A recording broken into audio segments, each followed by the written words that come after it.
where we came from, who we are, that we can all agree on where we want to go. 다윈의 진화론은 발표와 동시에 뜨거운 논란에 휩싸였다. 다윈 자신도 그런 논란을 예상했다. 진화론을 세상에 발표하기 전 그는 마치 살인을 자백하는 심정이라고 말했다.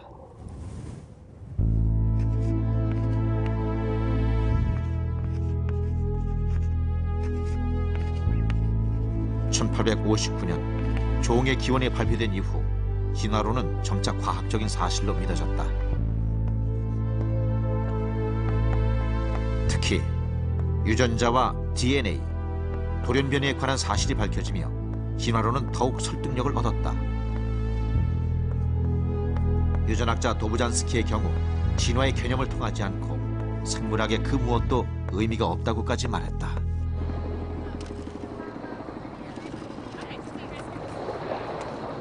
이제 진화론은 생물학의 영역을 넘어 사회 현상을 설명하는 역할까지 하게 된다.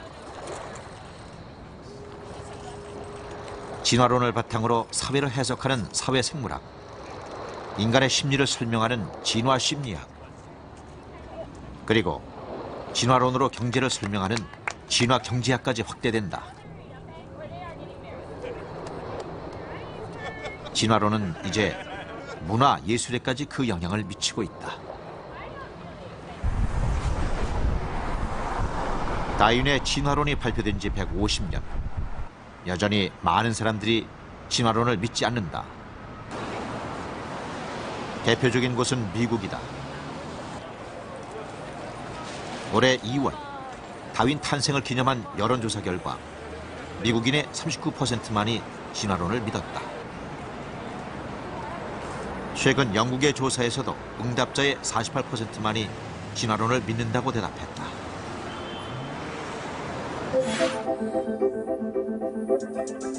우리나라 사람들은 어떨까?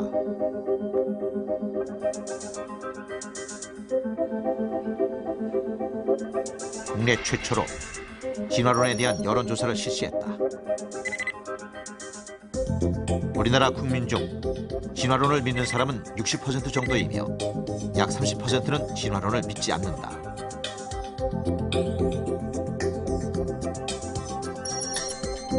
놀라운 것은 현행대로 진화론만 가르쳐야 한다는 답이 25%가량인 반면 2배가 훨씬 넘는 사람들이 창조론을 진화론과 함께 가르쳐야 한다고 대답했다.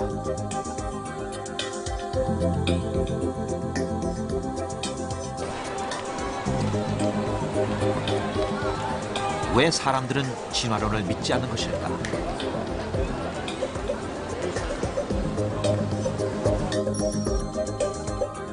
가장 큰 이유 2가지는 과학적 증거가 불충분하다는 생각과 종교적 신념 때문이다.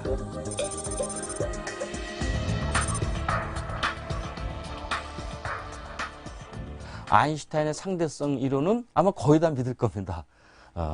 종교이건 아니건 기독교 신자건 무신론자건 그건 다 믿을 것이지만 이 생물과학, 특히 이제 진화생물학은 30억 년에서 45억 년이라고 하는 긴 지구의 역사를 다루는 것이기 때문에 이것이 증명을 당장 해낼 수가 없는 거죠. 왜 많은 사람들이 진화론을 과학적이지 않다고 말할까? 우리는 진화의 과정을 볼 수 없다. 진화는 오랜 세월에 걸쳐 천천히 이루어진다. 실험실에서 결과를 확인하는 것이 어렵기 때문이다. 진화론을 믿지 않는 또 하나의 이유는 종교의 영향 때문이다. 특히 기독교나 이슬람교는 신이 모든 생물을 완벽하게 창조했다고 믿는다. 진화론자들은 종교 지도자들이 진화론에 대해 잘못된 가르침을 준다고 말한다. That if evolution by natural selection explains the biosphere, then there's no role for God to play. And if there's no role for God to play, then these religions have got an untruth, a falsehood, at the very center of their creeds. And needless to say, church leaders don't want to accept that. 진화론에는 아직 해결하지 못한 문제가 있다. 창조론을 믿는 사람들은 진화론이 앞으로도 그 문제에 답을 주지 못할 것이라고 말한다.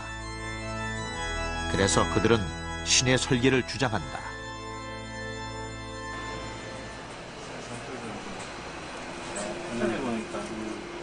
자연과 생명의 완벽한 질서나 조화는 신이 세상을 설계했다는 증거라고 말한다.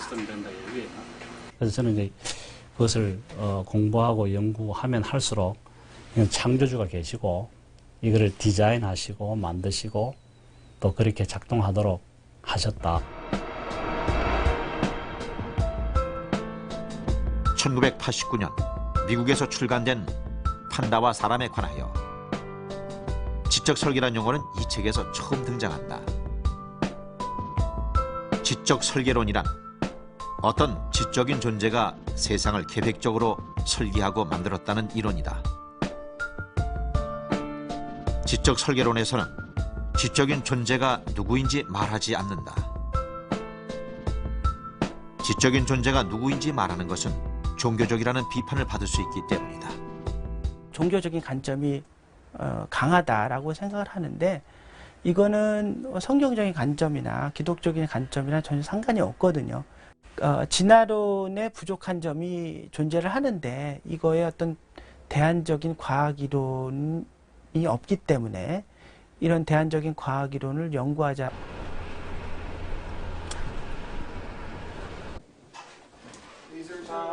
생화학자 마이클 베히.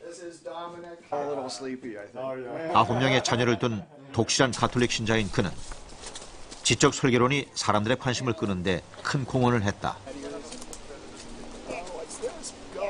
과학자로 활동하면서 복잡한 생물의 구조는 진화로 생겨날 수 없다고 믿게 되었다.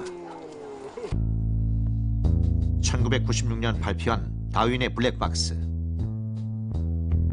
이 책에서 베히는 환원 불가능한 복잡성이란 지적 설계론의 핵심적인 주장을 했다.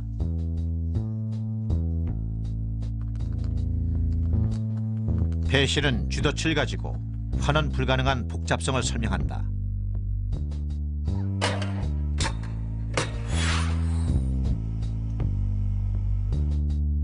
쥐덫은 스프링, 연결고리, 문 등 여러 개의 부품이 모여 만들어진다. 개별적인 부품은 아무 일도 못하지만 부품들이 모이면 쥐를 잡는 기능을 한다. Irreducible complexity, it's a long phrase, but it stands for a simple concept. It just means that you have a system or a machine or something with a number of different components, and the components are all put together and they work together to do some function that the single components by themselves couldn't do. And if you take the components away, one of the components or two of the components, then it no longer works. 쥐덫의 부품 중 하나만 제거해보자. 나머지 부분으로는 쥐덫의 역할을 전혀 할 수 없다. 쥐덫이 쥐를 잡는 기능을 수행하려면 고리, 스프링과 같은 여러 부품이 모두 제 위치에 있어야 한다. 여러 부품을 모으고 그 부품을 조립해 완전한 쥐덫을 만드는 일은 사람과 같은 지적인 능력을 가진 존재만이 할 수 있다. 생물의 세포도 쥐덫과 마찬가지다. 세포는 쥐덫과는 비교할 수 없을 만큼 많은 부품으로 되어 있다. 이 부품 모두가 모여 완전한 형태로 있을 때만 세포는 기능을 한다. But in the last 150 years since Darwin's book came out, science has made a lot of progress, and we've seen that the cell is not simple at all. It's really a nanoscale, highly technological, sophisticated factory that human technology has not been able to reproduce. 세균은 채찍과 비슷하게 생긴 편모를 이용해 운동한다. 편모는 초소형 모터에 의해